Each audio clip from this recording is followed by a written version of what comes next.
Rock Solid Radio wants to thank Maxwell Construction, who has been our sponsor since the very beginning. For over 30 years, Maxwell has delivered the highest quality projects by holding to their core values of customer satisfaction, positive attitude, respect, and excellence. So if you have any kind of commercial construction need, give Maxwell Construction a call today at 812-537-2200.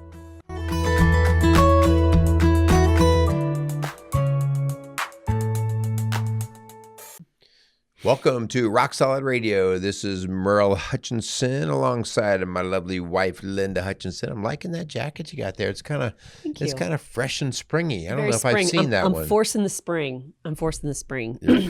The weather's not going to do it. I'm going to do it. All right. There you go. There you go. So what are we doing today anyway?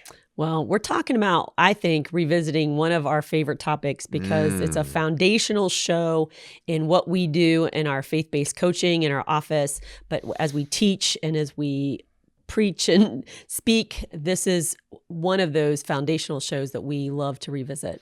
Yeah, this is a show that my dad would have absolutely laughed about in terms of it being ridiculous.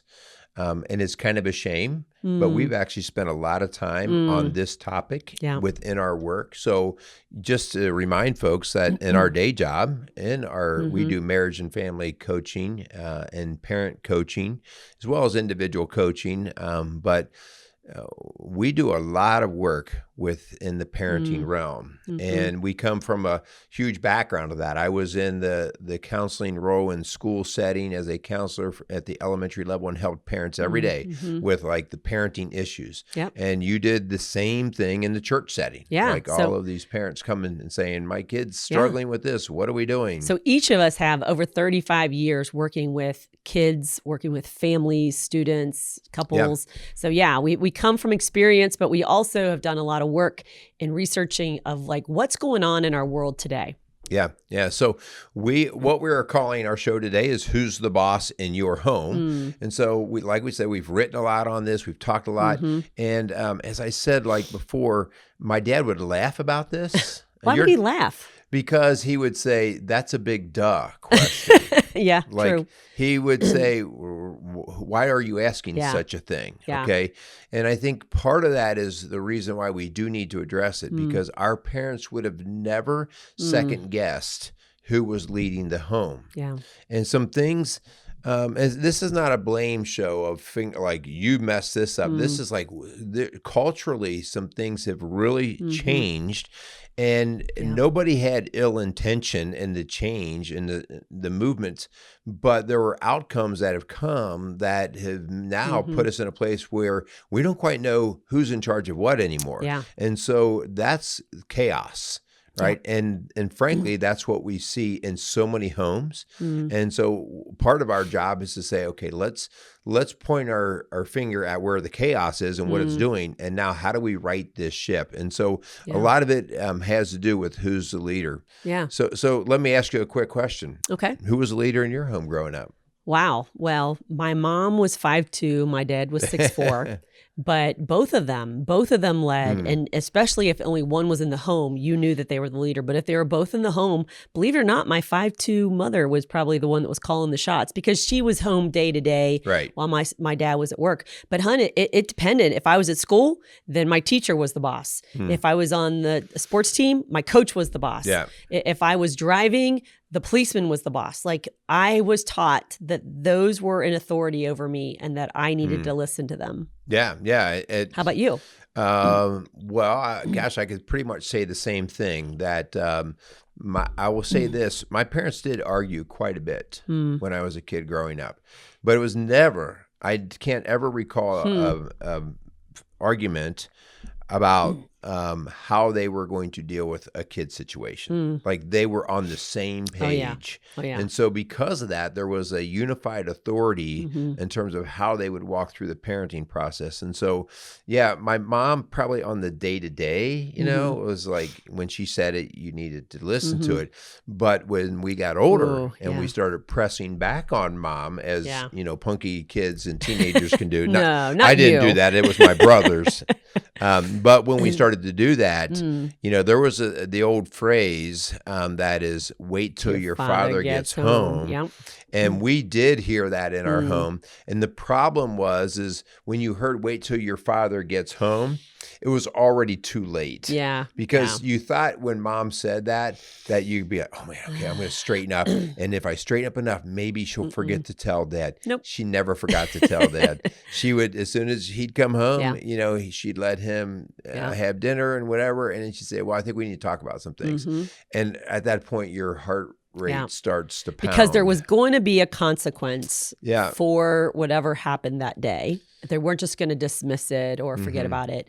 And so we're talking about that today. But before we do, we want to thank our sponsors because without them, we wouldn't be here. And so we want to thank Casey's Outdoor Solutions and Maxwell Construction for their support of Rock Solid Radio and the parent company of Rock Solid Families, which is a faith-based coaching organization located in the greater Cincinnati, Ohio area. But we work with couples and families and individuals in our office, but also via Zoom. So really anywhere in the country. Yeah.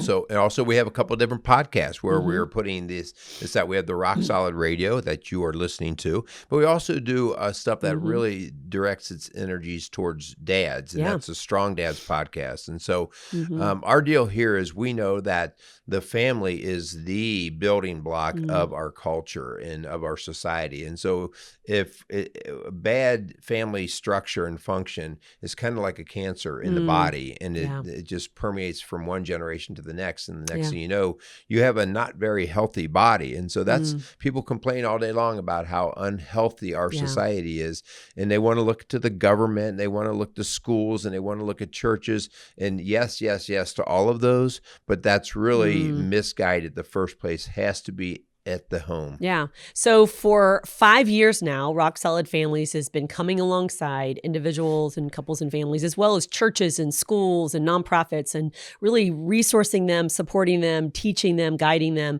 And so if we can help you at all, we have a treasure trove of hundreds of shows that we've done. Say that 3 times. Treasure trove. Treasure trove.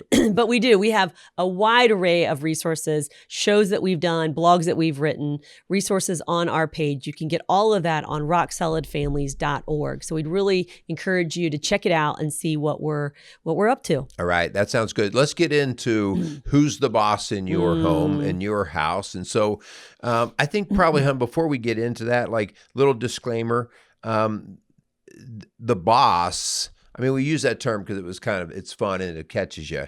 But and it was a TV show. Yeah, and it was a TV show that you liked, okay?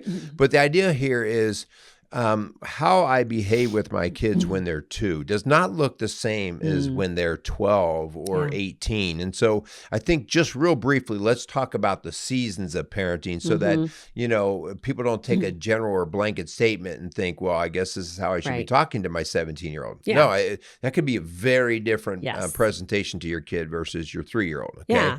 So let's go through the seasons real fast. Yeah. And so we did a whole series on this in our podcast, Rock Solid Radio. But generally speaking, the very first season, obviously, is the season of service when your child is a baby, 0 to 2. You're there to nurture them, serve them. They're not trying to manipulate you. They're babies and they have needs and they don't know how to articulate it and they can't do it themselves. And so we're there to serve in season 1. Yeah. Then season 2, which is really a transitioning. So these are not like a switch goes off and on and you jump into the next season. It's a transitioning from 2 to 3 years or so of age. And then we kind of move into the leadership season. And so in the leadership is, well, who's the leader? And well, you are the leader. As a parent, you are the leader. And those kids are watching you. Yeah. They're watching you. They're taking it all in. And you are leading them because you're trying to lead them to not just be kids. You're trying to lead them into adulthood. And it is a very,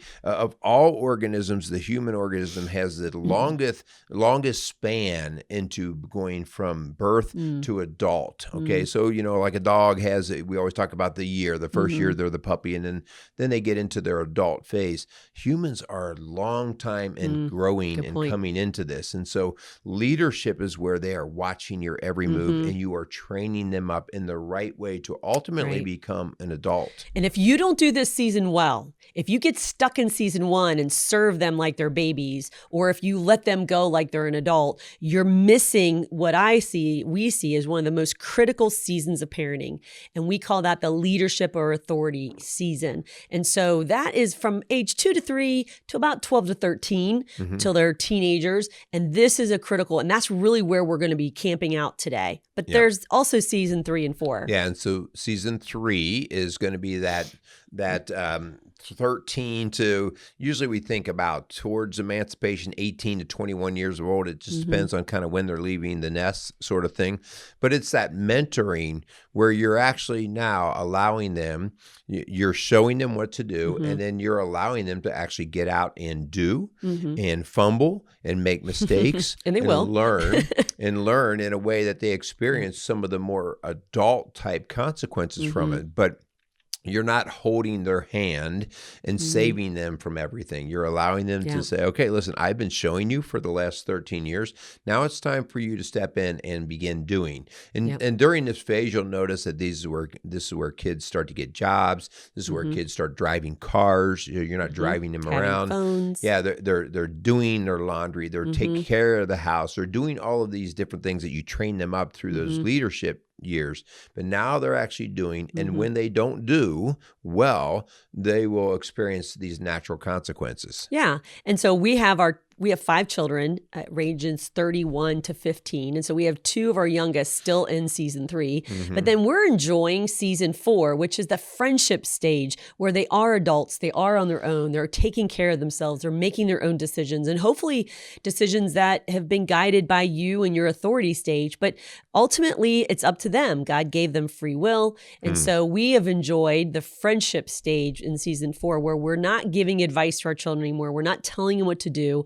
We have a relationship with them. It's more of a friendship mentoring stage where we just sit back and hopefully allow them to do what they've been called to do as followers of Christ. Yeah, and when you've done stage 1, 2, and 3 really well, this can transition into friendship really incredibly. And, we kind of have a rule in our house that we don't give our adult kids advice anymore unless they ask for it. And the cool thing is when you have a friendship, they still will ask, like, hey, Dad, what do you think about this? I'm considering doing this, versus you saying, you better do this or you better do that. So it's really a cool opportunity to interact on a much more responsible level with them. Yeah. So we've seen this shift. You and I, like we said, we've been in schools and churches all of our adult life and our career. And we have seen a shift in students and in families where we've really lost this authority in the home of mom and dad leading the family well. And so we really kind of want to just take a couple minutes to really talk about where we think that's coming from. Yeah. So I remember your grandpa. Oh, yeah. Willis. Remember how he used to dress? Yeah, very eclectically. Was he ever in style? No, probably not. No. So like we used to be able to make fun of our grandma or grandpa because we'd be like, oh, grandpa, that is so out of style. Okay. And grandpa usually would answer with, so, yeah. So like, what's your point? Okay. And we didn't disrespect him with that at all because he was respected for so many other things. The career he built, the family he built, the successes, everything that came together. And we honored so much our grandparents. And nobody got hung up on the idea that grandpa still liked to wear colored socks with funky shoes or something. So what's your point? So our point is, technology and all of its goodness has also created an entirely different dynamic. And that is the rate of information doubling and technology experiences has just exploded. And because it is moving so quickly, this is not an insult. This is actually biology. The older the mind, the harder it is to be flexible to adapt to brand new things. Amen on that one. Okay. And so to give you the example, we now, as even at our age, with our kids, we say, "Hey, can one of you guys figure out the remote? I don't know how to use it." Shh, don't confess that. Can you show me how to do this on the computer? My phone's not doing this right. Can you guys show me? Yeah. Okay. And so because our kids have such an adaptable, flexible mind. Even our grandkids. Yes. Yeah. They're like, "Oh, our grandpa just did this." Yeah. And you're like, "Yeah, I feel like an idiot." Okay. Well, because of this, we have placed our kids almost in this artificial sense of authority. They know better than we do. Now, it's okay that your kids can do these things and you can't. But just because they are technologically very assertive and able to flex and move and adapt to that, they might be the authority of how the remote works. But they are not the authority of how we're going to use the remote in terms of choosing the shows and the programming of what we're going to use that remote for. And so this is where it gets into the parenting. Yeah.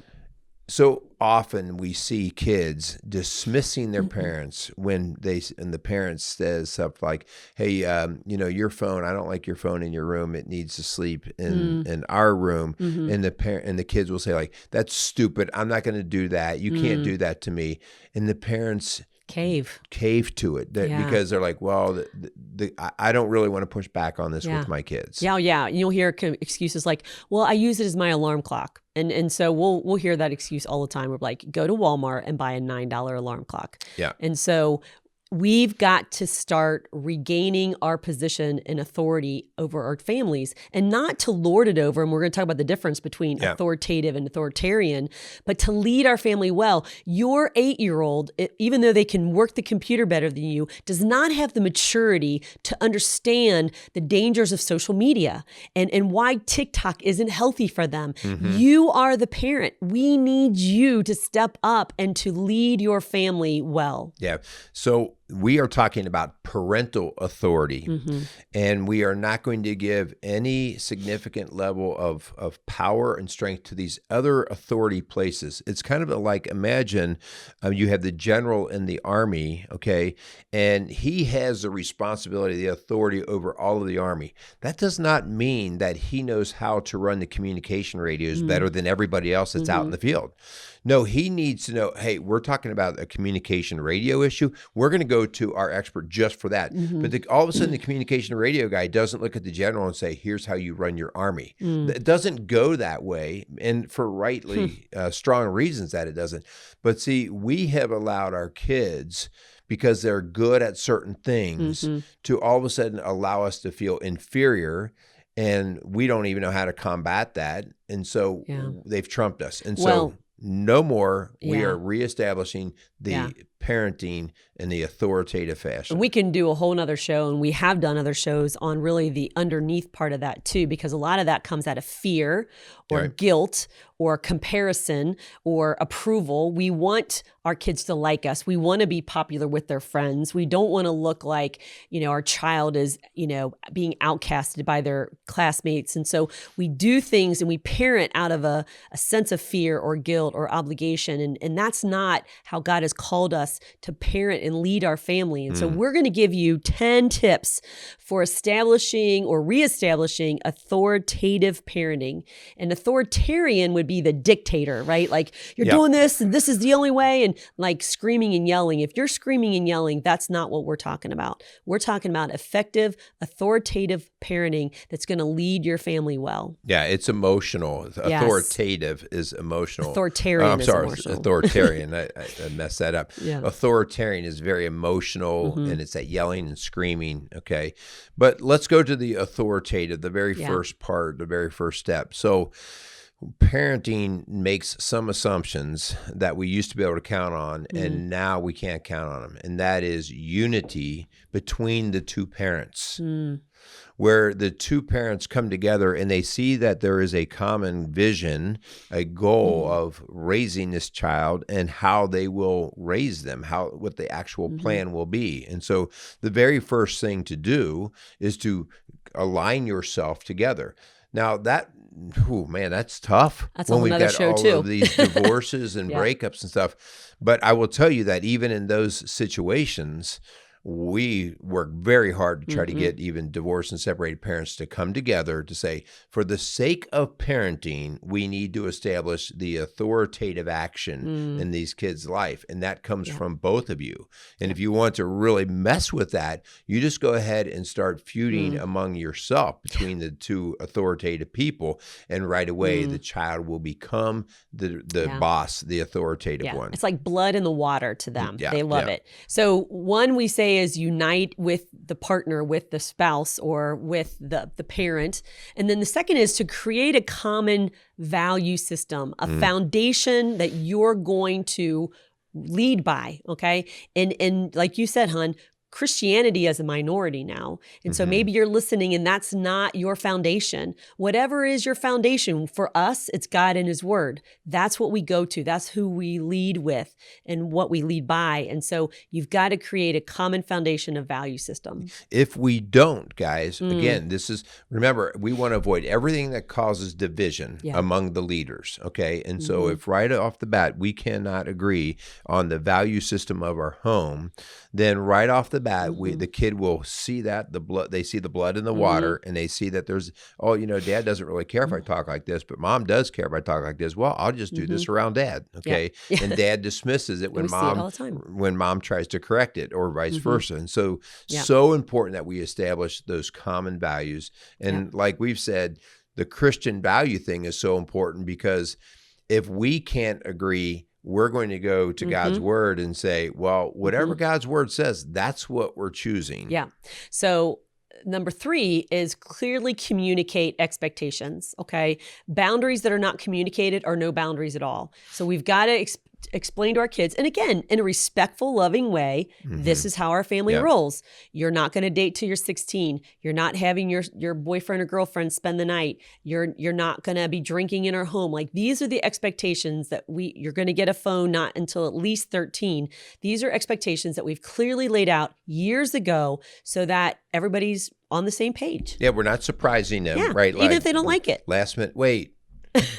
I know, honey. If they don't like it. Even if they don't like guys, did you hear that? Like, this is where we get swayed by our emotions. And so when we lay out something like, and by the way, if you lay it out early, the kids just know all along this is how it's going to be. But like, let's just say you come up with, man, this is kind of becoming an issue in our house. Maybe you say, you know what, we've decided that in our house, you're not going to get your phone until you're 13, 14, 15.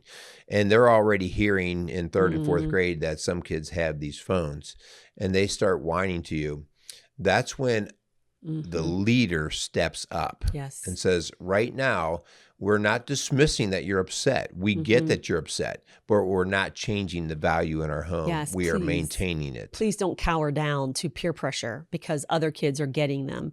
And then clearly communicate the expectations and boundaries. That's 3. 4th is clearly communicate the consequences. So for instance, one of the things in our house is, you're going to save money for your own car, your first car. And if the behavior and, you lead or you follow our authority well, then we will match your car fund. Consequences don't have to always be a negative, right? Like, the idea here is, if you do this, you will get something awesome, a great consequence. Okay. So don't get tied up with the idea that everything needs to be a punishment. We don't want it to be. Right. But we want our kids to know that these are some of the natural consequences that we're going to put out, and we're going to stick to them. Yeah. So 4 is clearly lay out, I guess I would say, rewards and consequences, right? If you don't follow. Number 5 is don't waver. Your yes needs to be yes. Your no needs to be no. That's biblical. And so and this is, you could see this in the grocery store all the time, where you tell their kids no candy, and then they get in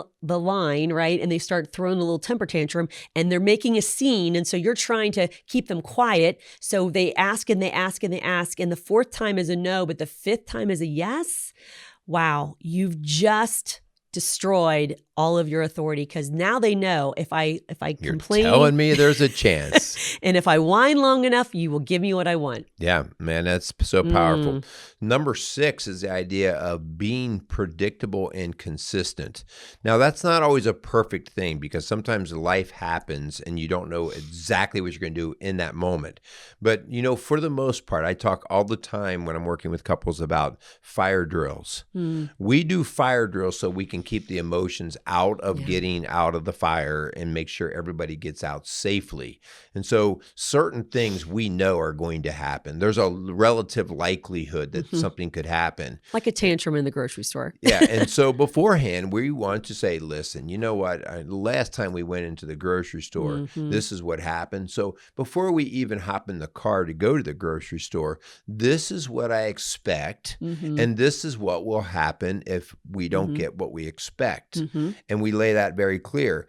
When we then go to the store, chances are, depending on your kiddo, chances are they're going to kick back. Yeah. And the reason why they are is because it has to be tested. Right. I mean, sometimes time. We have kids that are so great, they go, okay, whatever you say. Okay. Yeah. But you get a strong-willed kid, which, by the way, that doesn't make them bad or evil. Okay. It just means they're like, well, you know, I need to test this. And so at that point, as soon as that kid breaks the expectation, right off the bat, I'm not going, listen, didn't I just tell you? No. We are going right to, okay, kids, here's the consequence. Right. When we get home, this will happen, or we're leaving the store right now, or whatever it is.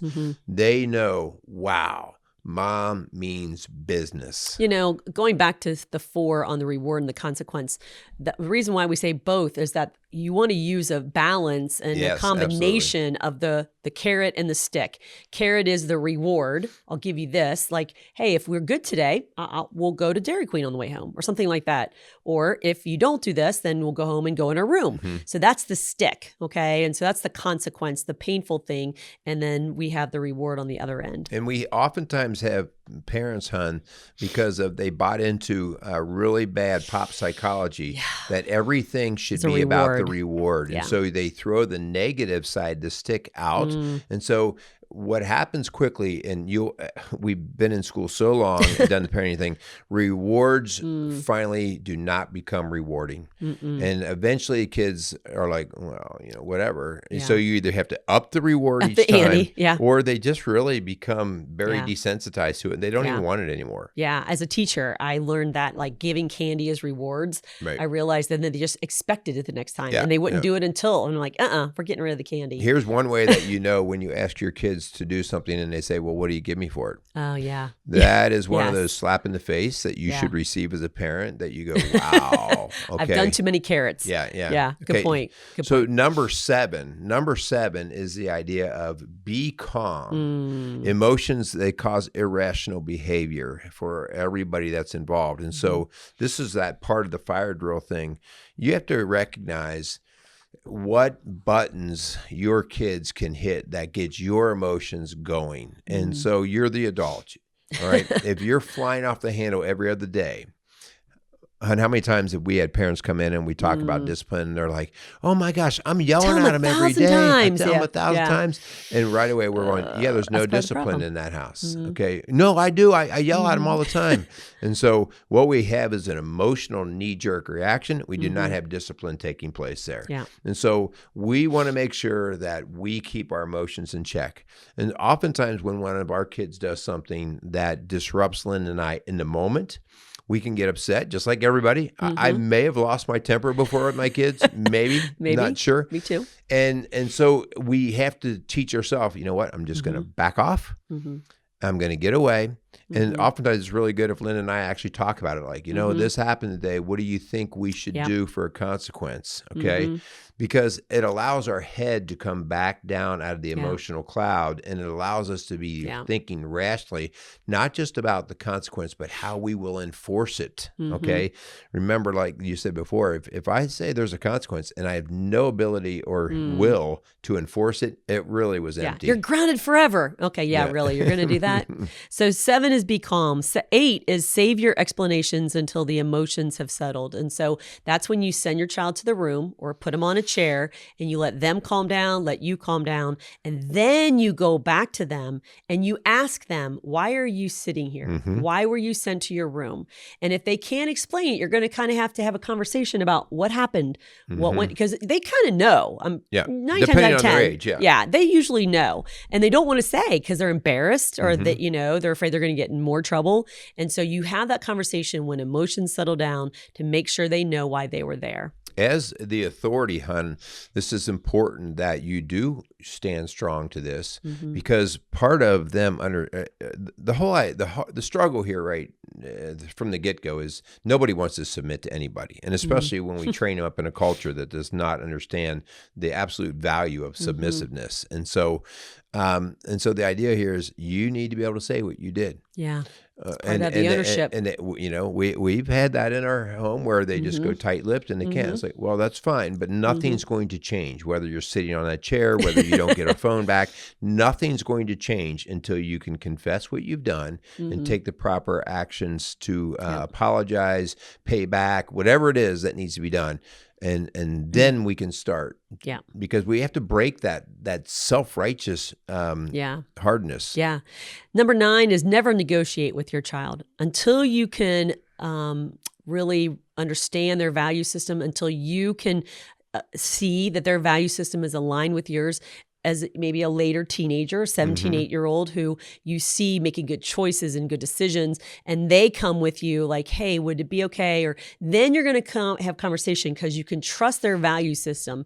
You've seen them in action. They've had some pattern of good behavior. And it's not just about behavior. It's aligning with you and your value system. And so that's when negotiation. But before that, you don't negotiate with a child. Yeah, absolutely. That's such a great point. And right in line with that is actually number 10. Number 10, because this is what the kid is trying to do. Yes. You never engage in argument. This was a big John Roseman thing. Remember when we had John Roseman on the show? Yeah. You never argue with a child just because of the mere fact that once you walked into the argument, you right away questioned your own authority and allowed them the right to question your authority. Yeah. Okay. And this is not, I'm right just because I said so, even though that is kind of the backdrop. It's authority being established and maintained is far more important than the thing that you're arguing about. Okay. In the long run, it's far more important. Your child may even be right. And you know what? Maybe down the road, you may have to apologize. And that's also part of good parenting. But in that moment, you are not engaging with the argument. When your kid is coming back at you with every defense that they have, you are disengaging. Not mean, not disrespectful. You're backing out of it, and you're like, I've said what I've said.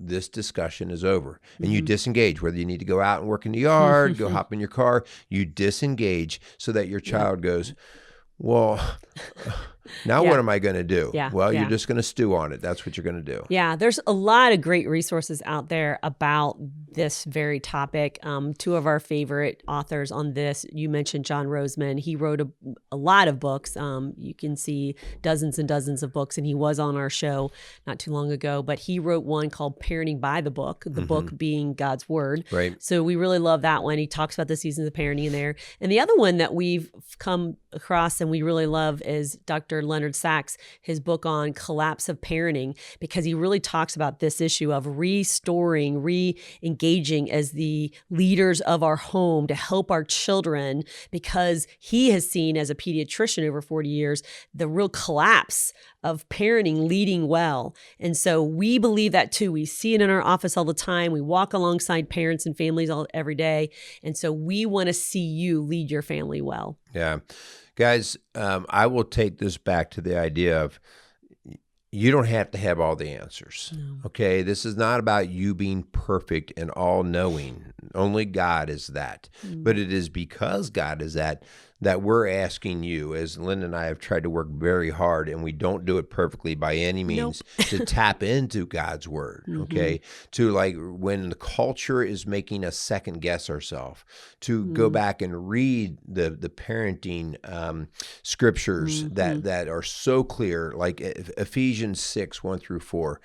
I mean, children, obey your parents in the Lord, for this is right. Honor your father and mother. This is the first commandment with a promise, that it may go well with you and that you may live long in the land. Fathers, do not provoke your children to anger, but bring them up in the discipline and instruction of the Lord. Guys, that's just not old-fashioned stuff, okay? It's tried and true. It's tested over and over again. And I think that's what makes us so, like, man, the older we get, the more we go, oh my gosh, that makes more sense now than ever. Yeah. And so please, when you don't know what to do, go into God's word, talk with your spouse, seek his guidance, all right? Seek his word, and he'll direct you. So speaking of discipline, and again, this is about authority, so that you really don't have a whole lot of discipline issues, but God disciplines us. Hebrews 12:11 says, no discipline seems pleasant at the time, but painful. Later on, however, it produces a harvest of righteousness and peace for those who have been trained by it. That's what God does to us. That's what God's calling us to do as parents for our children.